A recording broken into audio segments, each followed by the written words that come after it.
Using student completion, a teacher can create self-paced lessons and units for students to complete. The first thing to do is to create a folder, and inside of that folder, the teacher will put all the activities the student is to complete for the project or activity.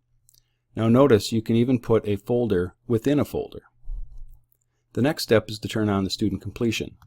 Click Options, Student Completion. Now you need to add the requirements for completion. Click Add Requirement, choose the item from the list, click Requirements must be completed in sequential order, if you want that to be the case, and that's typically the case from top to bottom in your list. In this case, the only thing I can choose is View the Item, add another requirement, and continue through the list of requirements on the list. Some things only allow you one choice.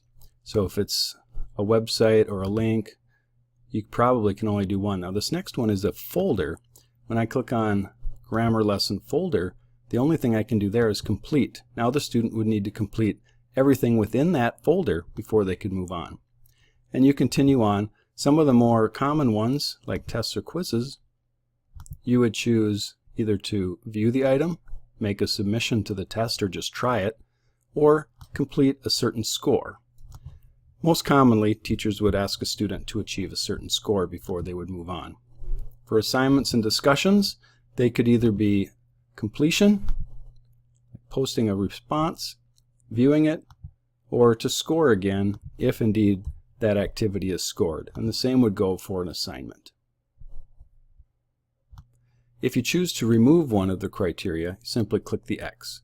Again, typically you'd check the box to require that items be completed in a sequential order from top to bottom, so you can control what order students complete activities. If you don't check that, students could bounce around within the folder and complete them in any order. Then, of course, click Save Changes. Please note, when you go to this activity mode, due dates for the items will be removed.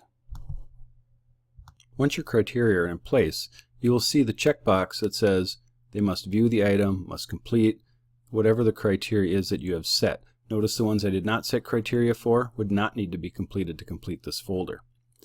The student would be able to click on the first one. Once that's complete, the second one becomes available. Until they're available, they are grayed out and the student cannot click out of order. For the teacher, a student progress bar appears at the top. We can check that little box, and it gives us a nice little summary of how much completion each of the students has made in that particular folder.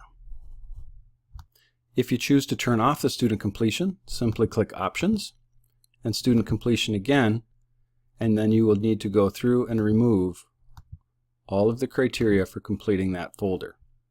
Once you have clicked the X next to each item and removed them, uncheck that requirements must be completed and save your changes.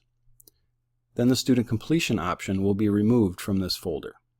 If you had student completion requirements on subfolders, like this grammar lessons, those would also need to be removed. Once they are, notice the student completion button is gone, and now you are back to just a normal listing of resources.